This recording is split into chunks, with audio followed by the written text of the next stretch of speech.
Hi everyone, welcome to Pal Detect. The shutter button does not autofocus. Let's say you have the camera set to S. Normally, when you point the camera at something and half press the shutter, the camera will autofocus, like this. See that? If you are using the touchscreen, so let's say you have touchscreen setting on, and it's set to AF for autofocus. We're going to touch an area on the screen to autofocus. So now I haven't touched any other buttons on the screen. All I've done is I've tapped the back of the screen to autofocus, and you can see the green square right there, and you can see that AF is now lit up as green. Now let's just say I aim my camera up over here and I want to focus on that. But because I've moved my camera up, since I have my finger here, I want to half press the shutter to autofocus. Well, if the touchscreen indicator is now green, because I had enabled it earlier when I touchscreened it and autofocused here, if I go and half press the shutter, look, nothing's happening. And in fact, the custom menu buttons will not work either. And the only way to get out of it is either to take the shot or to tap the back right here and turn it off. Suddenly, the dials don't work in movie mode. You cannot change ISO, you cannot change shutter speed, and so forth. So if you're in movie mode on the X-T4, or if you have it set to movie mode on the X-T3, and you have touchscreen set to on, and you also have movie optimized control set to on. On the X-T3, it says movie silent control, but it's the same thing. However, here's the issue. Because you can now use the touchscreen to set various functions of the camera. So for example, let's say I set my ISO to 5,000. My ISO is now set to 5,000. Now I'm out and I'm shooting and all's well. And suddenly I get into a scene where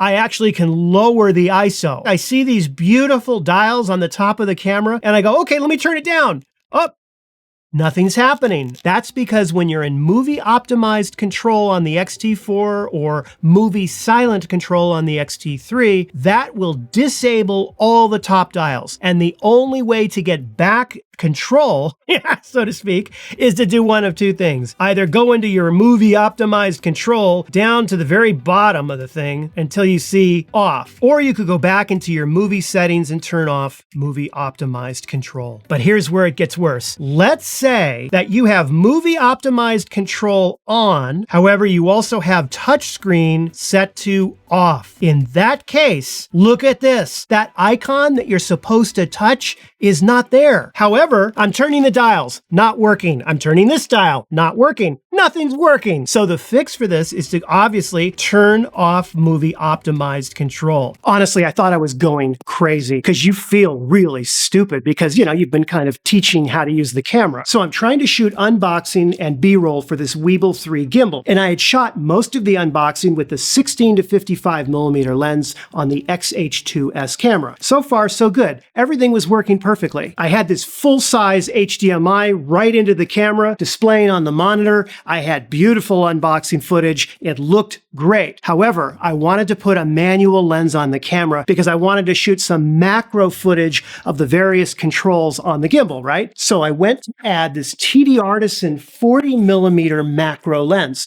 This is a great lens. Great for getting macro shots. And I put it right on the XH2S camera and I started to get my footage. I had the gimbal right here. I was coming in close. I was at 4K, 60 frames per second. I was going to get that nice B-roll of it, except every time I pressed the shutter release button, nothing happened. No video. Nothing happened on the monitor. Nothing happened on the Atomos 5 Ninja. Nothing. I couldn't see any footage. The camera just didn't respond. I went through all of the settings in the menu. I changed the battery. I did a reset on the camera. I couldn't figure it out. There were no error messages. There was no red flashy icon thing, nothing to tell me that there was a problem. But the shutter release button wasn't working for stills. And I might add, the little red movie button wasn't working either. Nothing was working, even though I could access all of the menus and see everything. I tried changing SD cards, CF Express cards, you name it. I spent about 45 minutes, maybe an hour, trying to figure this out until I realized the following. If you go into your little wrench area under button dial setting and shoot without lens is set to off, you need to turn it to on because If you have a manual lens that has no electronics on it attached to the camera doesn't consider that to be a lens. It doesn't know that there's a lens attached. So shoot without lens off means that the camera won't shoot, except the camera doesn't show any error messages or anything else. It just doesn't work. And unless you know that that setting is there and know to turn that on, you'll think something's wrong. Shoot without SD card and is located in the wrench icon right here. And here it is, shoot without card. So for this one, just set it to off and keep it that way forever. And I mean forever. If one day, millions of years from now, aliens land on Earth and they dig up the Earth and they find your old camera, I want that setting to be in the off position when they pull it up. The setting is called Release Focus Priority, and it's located in the AF/MF section of your menu right here. You have two choices that you could toggle, AFS or AFC, Release or Focus. It basically is asking you for guidance on the following. Is it more important for the camera to wait and prevent you from taking the shot unless the photo is in perfect focus, or is it more important for the camera to do what you tell it to do and follow through and take the shot, even if it means the photo that's not in focus? For this setting, I recommend that you set it to Release for both AFS and AFC. Here's the deal. Not all blurry shots are created equal. Some photos are so blurry that, yeah, they're useless, while other photos may be just a little bit blurry. And yeah, you may still have a slightly blurry photo, but perhaps you caught a moment that was so spectacular that it is better to have a blurry shot than no shot at all. By putting both of these selections into Release, it puts you in control, and it guarantees you that the camera will never prevent you from taking a photo if it thinks the conditions are not exactly correct regarding focus.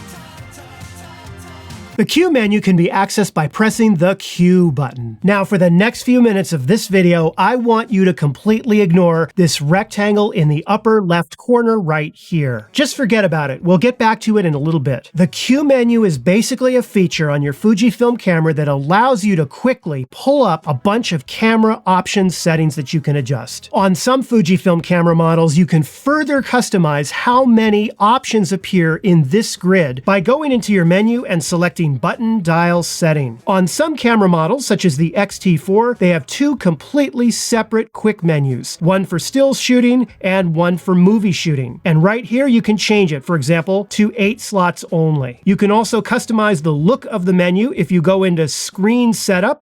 And again, you can change it for either stills or movie shooting, and you can change it from black to transparent if you want to. Now, when you go into the Q menu, it's transparent. So the Q menu basically allows you to assign whatever commonly used camera settings you prefer to these little squares right here. You basically select the one you want, and you can do so using the joystick on the back of the camera or the D-pad buttons. Once you find a setting that you want to change, and it's highlighted like this, then you use the rear command dial to change the various options of that specific setting. So here I'm rotating the command dial, and as you can see, the film simulations are changing, and I can select one.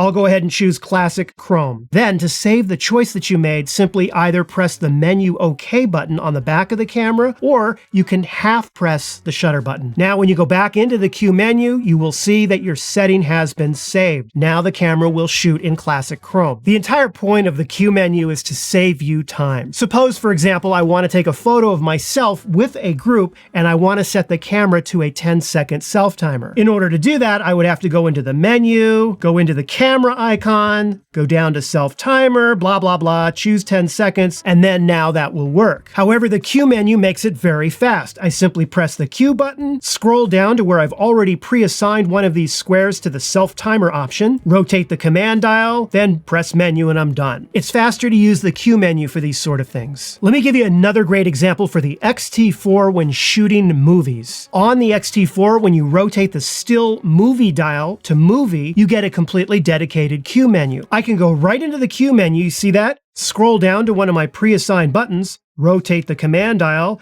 Now I'm shooting in 60 frames per second. It's much faster than digging into the menu for that. You can also use the touch screen on the camera with the Q menu as well. Here's how you do that. Make sure that your touch screen is turned on. Go into button dial setting, and its touch screen setting, make sure that it is turned on. Once it is, as soon as you go into the Q menu, you can simply touch one of these items, and then you can choose an option just like this. You'll notice that there are blue triangles on the left and the right of some of these choices. That indicates there are more menu items that you can choose. Simply take your finger and you can kind of slide it this way to the left or to the right to access more of these options. Again, once you've selected one, half press the shutter to save it. So here's how you add, edit, and remove which setting squares appear in your Q menu. Press and hold down the Q button for 2 seconds just like this. You are now in edit mode of the Q menu. When you find one of the squares that you want to change, press the menu OK button.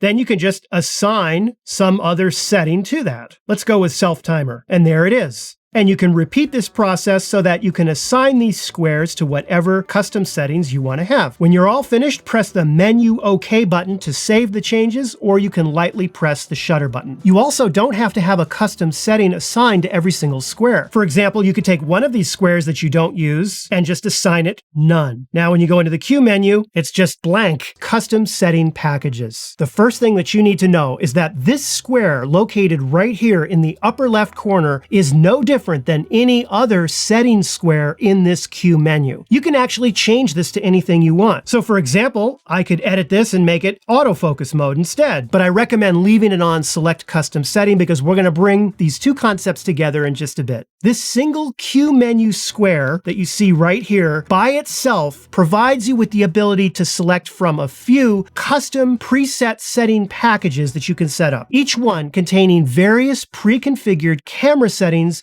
that you can set up in any way that you wish. Now, Fujifilm will often refer to them as custom settings, but I'm going to refer to them as custom setting packages. On the X-T3 and X-T4 cameras, you can get up to 7 custom setting packages. Other Fuji cameras that offer this feature do have different amounts. Now, you can set up and edit these packages from 2 different places. The first is if you go into your menu settings into the IQ section, you'll see them right here. You see where it says Edit, Save, Custom Setting, and Select Custom Setting. So for example, here they are, 7 different packages of settings which I could select, and I could edit them as well from this area of the menu. The other place that you can access these custom setting packages would be to go into the Q menu. Once you're in the Q menu, press and hold down again on the Q button while you're in the Q menu. You are dropped right into the Edit, Save, Custom Setting area. So let's quickly set up a custom package and you'll see why you'd want to use this. I'm going to leave Custom 1 alone, but I'm going to change Custom 2 to something different. Right now it's Velvia Film Simulation. First thing I'm going to do is rename it. I'm going to call it Street Moody. Go ahead and set. Now that I've named it, let's make it Street Moody. Go back in here, edit.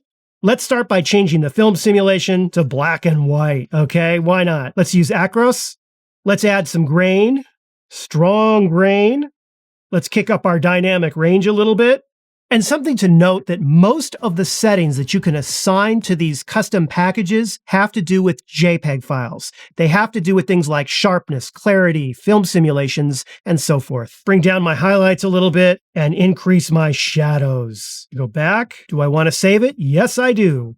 And I've just saved it to Street Moody, okay? So as you can see, instead of saying Custom 2, it now says C2 with the name that you gave it. And you can repeat the same process for all of these. So now you've saved that custom preset package called Street Moody, okay? So let's say now you're out and about with your camera and you're shooting in Provia. You can go into your menu, into the IQ section, and select the custom setting that you had previously saved. So I'm gonna select Street Moody. Boom. Now, if I go back to my camera, I'm ready to go. All of those settings that were pre-assigned to that package that I created called Street Moody are immediately assigned to the camera, and the camera is going to use all of them until I change it. And in addition, even though I'm in Street Moody, I could further refine on the fly. I could change it. If I wanted to quickly go to color, I could change it back to here. But all of those other settings that I had in Street Moody are still there. The only thing that's changed at this point is the color. And again, if I want to go back and reset it to Street Moody exactly as I originally had it, I go back to Street Moody and boom, back to Street Moody. You follow me so far? You can also create custom setting packages for movies on cameras such as the X-T4. In movie mode, the custom setting package area is under the camera, not under IQ, which is a little weird. So for example, Custom 2 I could make my film simulation Eterna, but look at this, huge omission. I cannot set my frame rate or my resolution or those kinds of movie settings in the custom settings packages. It won't allow that. In order to do that, I have to use the Q menu and one of those squares that I assign. So keep that in mind if you're shooting on an X-T4 and you want to add a frame rate to one of your custom setting packages. Now let's put together what we know about the Q menu with what you just found out about the custom setting packages. As I mentioned, that top left square defaults to the Custom Packages Selector button. Now, the appearance of this button can change depending upon what camera model you're using and whether or not you've ever used the custom setting package before. So if you see it with just the word base, this means that no custom settings package has ever been created before. Nothing's been chosen, nothing's been activated yet. Think of it as sort of off. But once you have created at least one custom package, which we did earlier when we created Street Moody, it now changes and it will say C1. Don't worry about base, we'll get to that in a second. If I select it and then rotate the command dial, there's C1, there's C2, but look at that. You see that? Street Moody, you see it? There's 400 dynamic range. That was what I had set. There's my highlights and tones. But keep in mind, as you go through this, that these are totally separate. So for example, instead of dynamic range assigned to this button right here, if I set it to say flicker reduction, right? Okay. Now, when I go back to the Q menu, even though I'm in my Street Moody, and now I don't see dynamic range because I have this other square showing me flicker reduction, my Street Moody preset dynamic range of 400 will still be applied. You've got to remember that there is a separation and a difference between this upper left square, which is what you use to select a custom package setting, which affects the whole camera, versus these other squares, which are just assignable areas that you can quickly access any setting on the camera that you want. And this leads partly, I think, to some of the confusion about the Q menu. Now we come to the most difficult part of understanding the entire Q menu, and that is the base designator and exactly what that means in the menu and in your settings. In order to fully understand this, let's go car shopping. Let's say we found a briefcase full of unmarked $100 bills and we want to buy a Tesla Model S. When you go to create a custom car package, you are starting with the base car of red. That is the base. That is what you're starting with before you make any setting changes. So I'm going to start with this and I'm going to change the color to black. I'm going to add some wheels, change the interior. So what I have here is a different car than what I first saw when I went to the website and started configuring it. The original car was red and had a different interior. I modified the base car of red to something different. However, it still has more or less the same engine, the same parts, the same construction, but I've modified it. What I have here is a car that's based on the original base model that I started with. So for example, let's say you take your camera and you want to go out shooting. You turn your camera on and you go into the Q menu. Right now, I haven't done a thing, so it's set to base C1. Think of it as the original starting point when you first turned on the camera, whatever the settings are that you have in the camera that you haven't changed yet. So it's just the base, the original. Now, if I use the command dial and I change it, let's say I want to change it to now Street Moody. Okay, I'm going to change it to that. Now I'm out in the street and I'm having a wonderful street photography session with C2. Okay. However, if I go back into my Q menu, it says base C2. What that means is that this menu, as I'm looking at it right now, is based on the C2 menu that I had originally set in my custom settings package, the one that I called Street Moody. So for example, if I change it, right, let's say I want to change my sharpness to -2. What I did was I changed one setting. So now if I go back into the Q menu, I see it says base C2. So what this means is that this Q menu is based off of my C2 package. That's the Street Moody package. But check this out. If I go up here and I rotate the command dial, I've got C1, C2. That's the original C2 without the sharpness adjustment I made.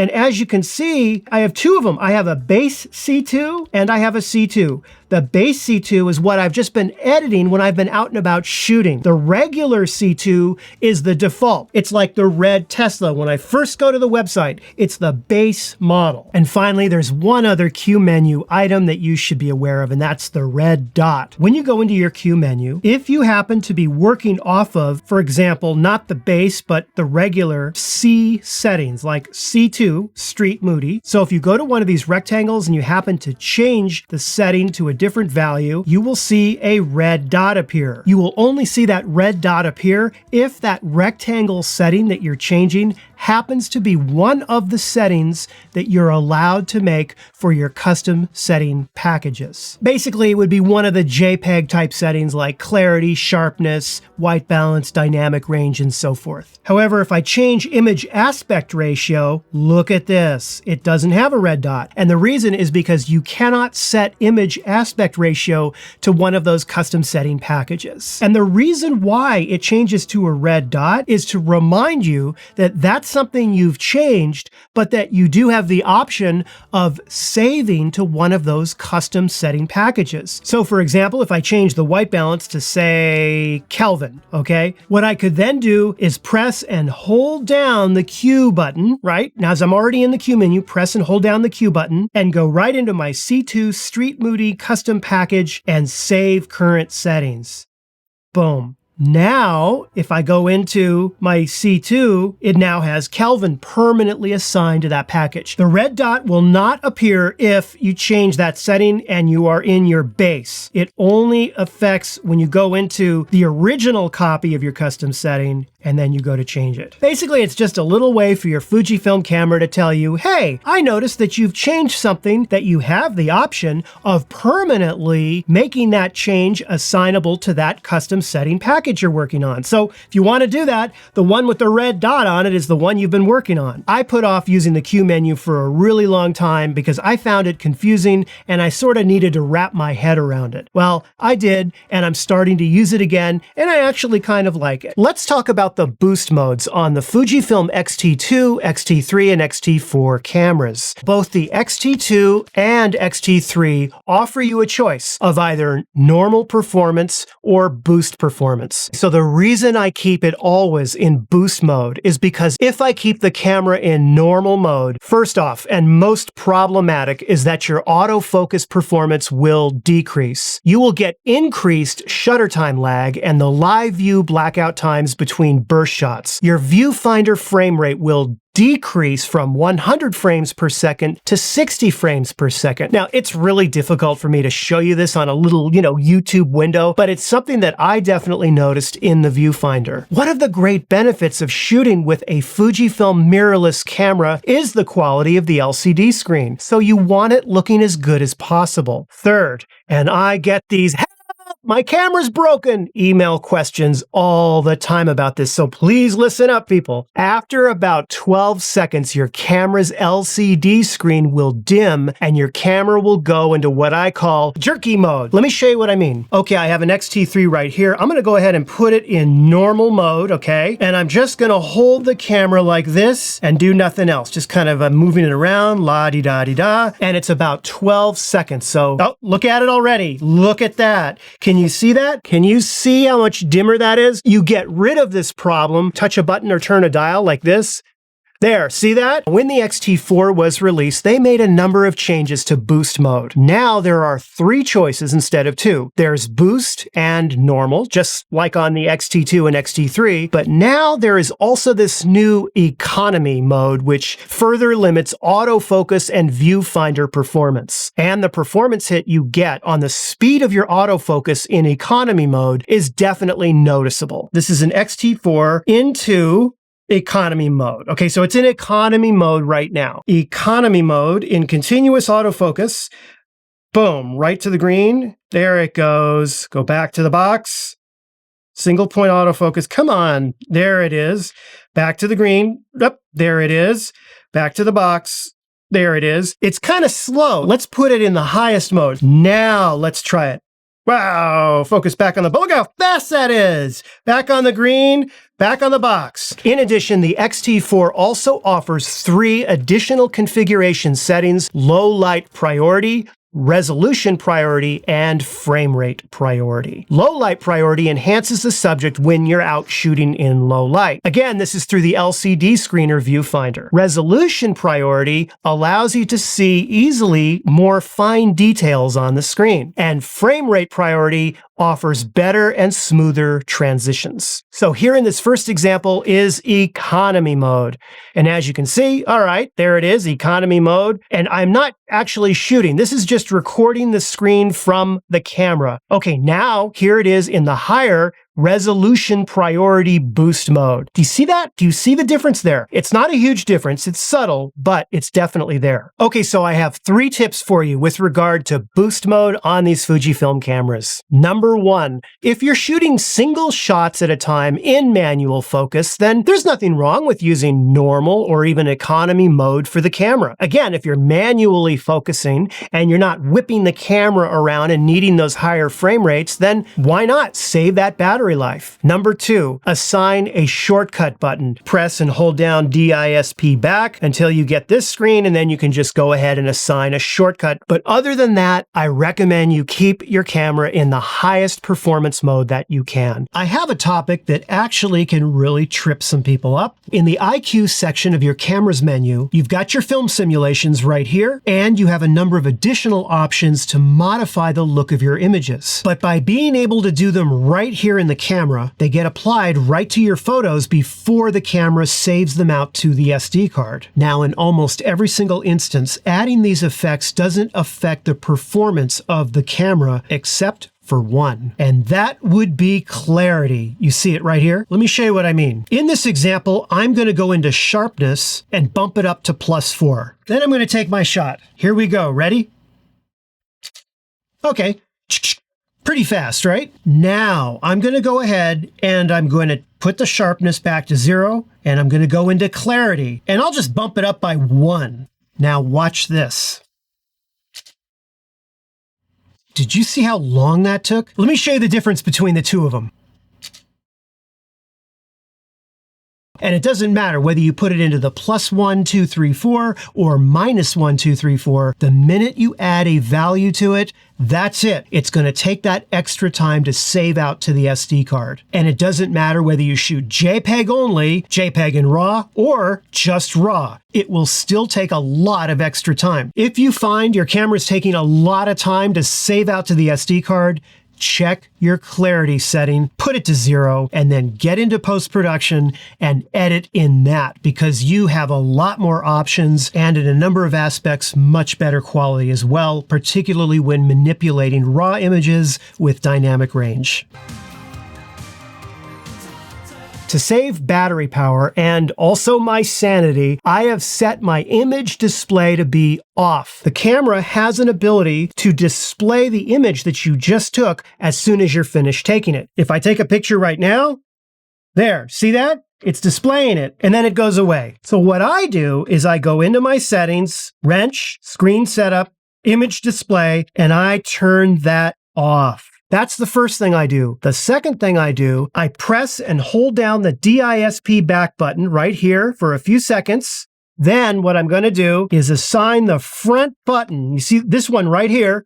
What I do is I assign that to playback. So when I want to review it, it's great because I'm holding the camera like this. I take my finger, boom, I hit the button, and the image appears. Next, although I always shoot in RAW and JPEG, I always set my camera so that preview exposure and white balance in manual mode is always on for both of them. Obviously, when you take photos, you want them to be correctly exposed. This means that you do not want dark areas of your image that are so black and dark that you can't see any detail. And likewise, you don't want any bright areas of your image that are completely overexposed and white. Because if you make these exposure mistakes, bad things can happen. Now, with that in mind, there are 2 ways to enable Live View Highlight Alert. First, you can have it always on and always enabled. To do that, go into your screen setup, DISP custom setting, and tick the box Live View Highlight Alert. Now look at that. Now anytime that you have an area of your image that is going to be underexposed to the point at which it will blow the highlights, it will flash black. You see that? The live view highlight alert is not an end-all be-all setting.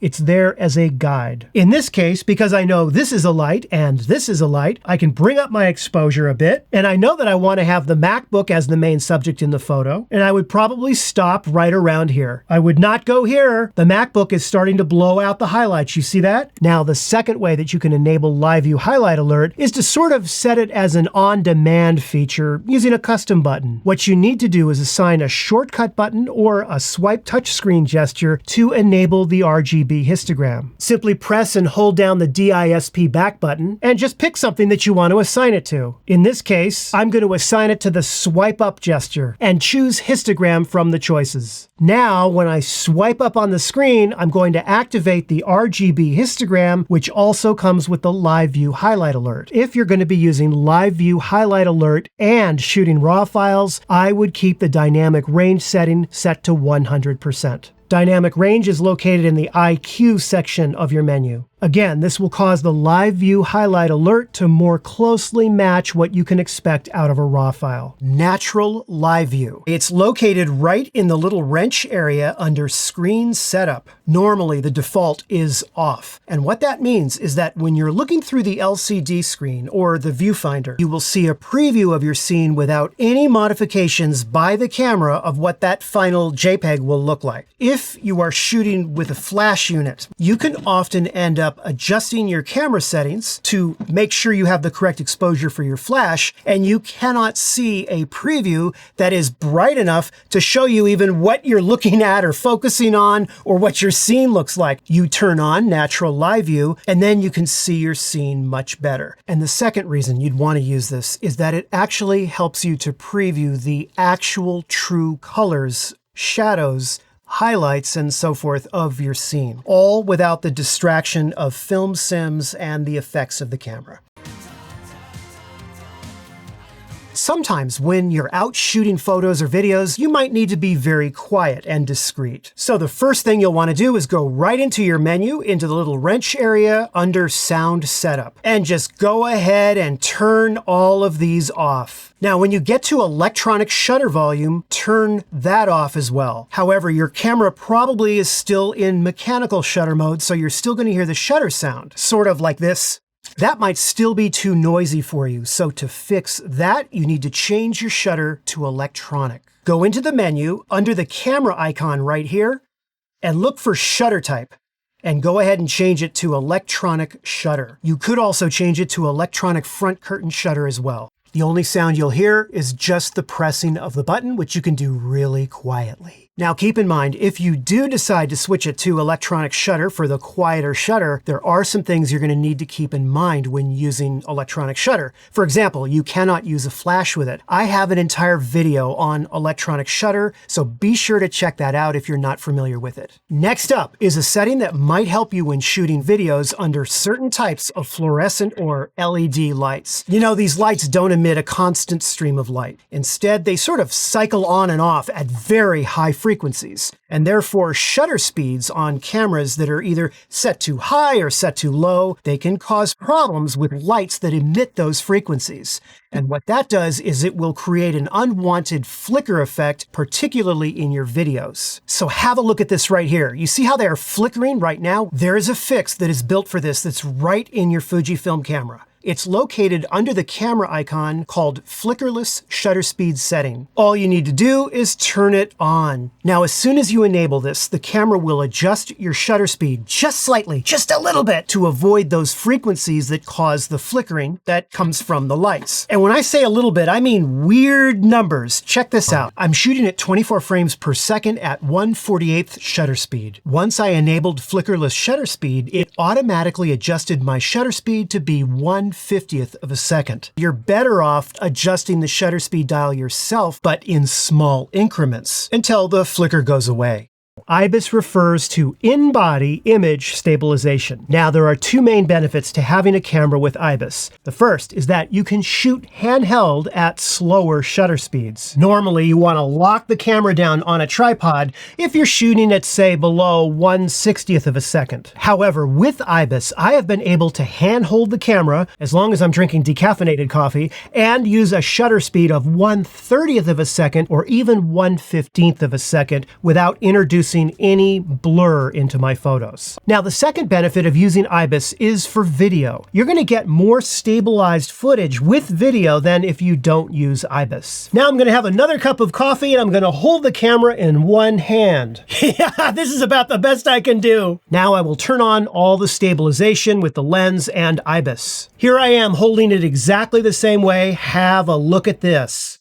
Here's the thing. IBIS only reduces blur caused by camera shake. It does absolutely nothing to freeze subject motion. Let's say you're shooting a children's birthday party and all of the kids are running around chasing this cat. Because they are moving in fast motion, if you're using a shutter speed of, say, below 1/250th of a second, they're going to still be blurry in your shot, even with IBIS turned on. The IBIS sensors are only fixing problems caused by camera movement, and it does nothing to properly freeze the moving subject. And this doesn't even apply to just fast-moving subjects. For example, if this little turtle were moving across your all my toys.